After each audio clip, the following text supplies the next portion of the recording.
The worst nuclear catastrophe in history was the horrific meltdown at the Chernobyl nuclear power facility in Ukraine in 1986.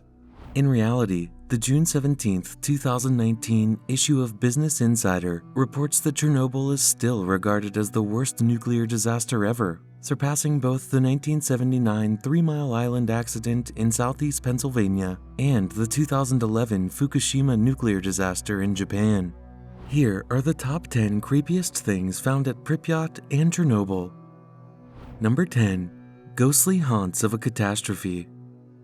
Andrei Koreshkov, a nuclear physicist from the University of Buffalo, described hearing someone scream for help while he was at the Chernobyl power plant in 1997.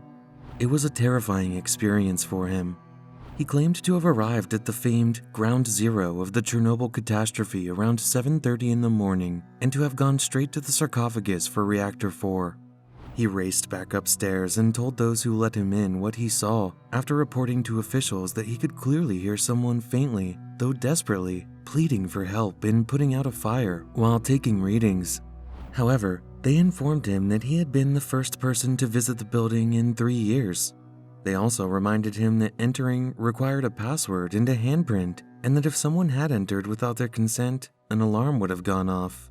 As if things weren't bizarre enough, residents of the region began reporting extremely bizarre events before the accident in early April 1986.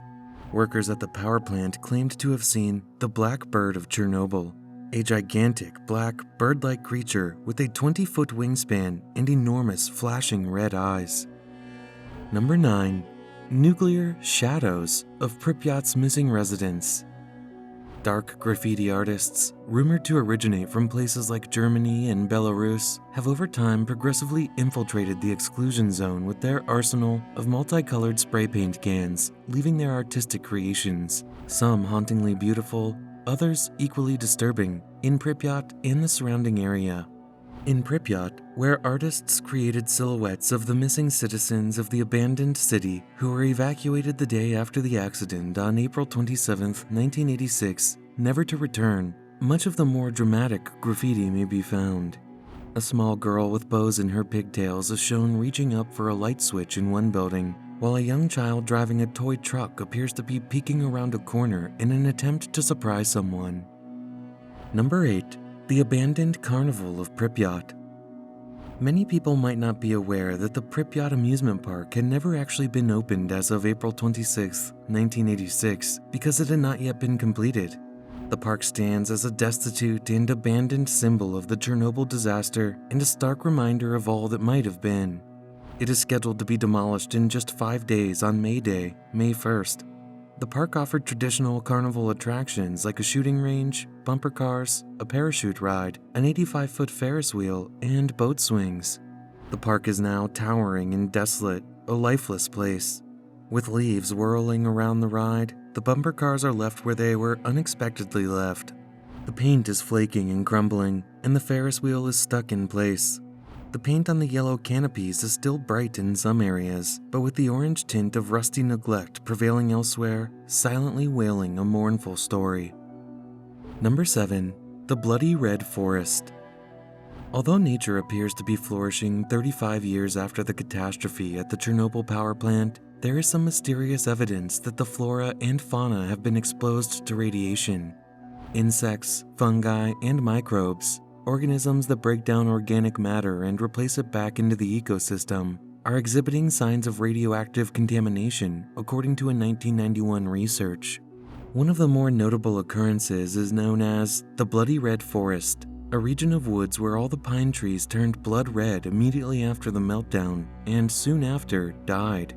The Bloody Red Forest is particularly unsettling because even 15 to 20 years after the disaster, when most trees disintegrate into dust within a decade of being on the ground, these trees were still standing. Number 6. The sad yet creepy dolls of Pripyat. The majority of the 49,000 Pripyat residents who were evacuated on April 27th believed the move was temporary and left everything they owned behind. This included the children who abandoned their toys, many of which were left right where they were being played with because they were not permitted to take them with them. When the evacuation was ordered to begin, little girls left their beloved dolls wherever they were, at home, in school, or nurseries, and many of these dolls were left in realistic poses that were only possible for children to imagine in their beautiful young minds. Many of the remaining actors in these depressing play scenarios have suffered severe radiation damage, which makes their appearance even more unsettling. Some of the actors' positions, meanwhile, were probably staged for cameras of upcoming dark tourists. In positions like peering out of windows while wearing gas masks, holding hands in what appears to be a gesture of mutual comfort, resting in the wreckage of the catastrophe, falling asleep peacefully in a bed of roses, or sleeping with their eyes open in their crib, many of these tragic reminders have been captured on film with their radiating faces and blank stares. Number 5. The Stalkers of Chernobyl. Those that follow the Chernobyl disaster are known as stalkers.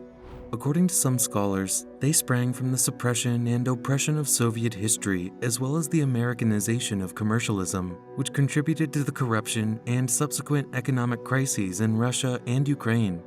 Simply put, stalkers are people who illegally enter the 621 square miles, 1,000 kilometers exclusion zone, seemingly out of morbid curiosity.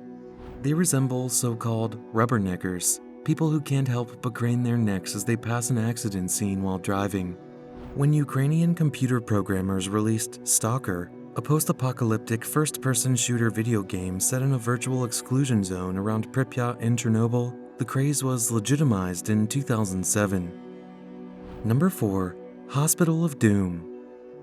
Ironically, a sign reading, "Health of the Nation, the country's wealth," was posted high on the roof of Pripyat City Hospital number 126 to serve as a reminder to the locals of the newly constructed Soviet model city. The hospital's main wing is a component of the vast medical complex known as C-126, which is located in the micro-district of Pripyat on Druzhby-Narodov Street. Pripyat City Hospital had 410 beds, as well as other related outpatient clinics and facilities. The city was equipped for any emergency with a dentistry clinic, maternity ward, infectious disease clinic, and a morgue, the crucial word, of course, being imagined, since nobody could have predicted the terrible events of April 26, 1986.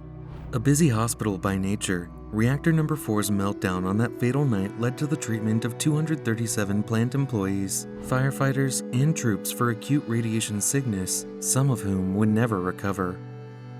Number 3. A bunch of old ladies.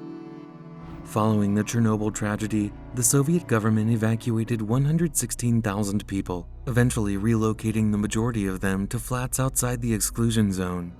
However, some people who lived in the smaller settlements didn't want to go. They had overcome both Joseph Stalin and the Nazis, so they had no intention of fleeing from an unknown threat. While some waited a few years, others only had to wait a few months to get back home. The government objected, but there wasn't much they could do. Have you ever attempted to command a grandmother? Approximately 1,200 so-called self-settlers returned to the exclusion zone in the months and years after the disaster. The majority of them were over 48, and of the small number that are still alive now, 80% are women. Number 2. A room filled with gas masks. The most photographed collection of gas masks in Pripyat is found at Middle School number 3. Gas masks are virtually a carpet in one of the deteriorating building's rooms, and of course, a weird doll wearing a gas mask is perched on a stool in the middle of the space because it's Pripyat, and there's always had to be a creepy doll someplace.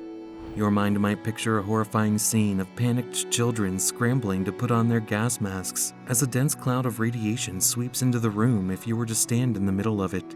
However, as is almost always the case, the reality is much duller than that.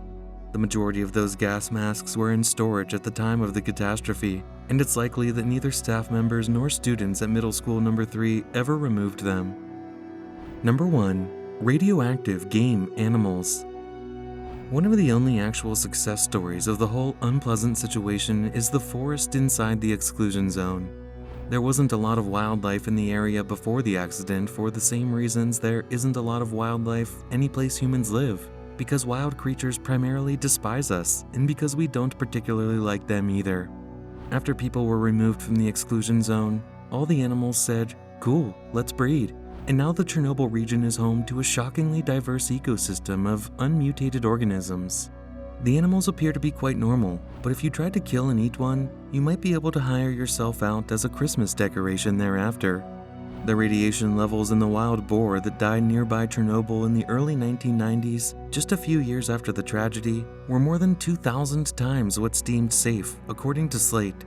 Furthermore, eating a game that has been killed inside the exclusion zone, or even as far away as Sweden, is still quite risky because you could be exposed to radiation levels that are many times greater than what is considered safe.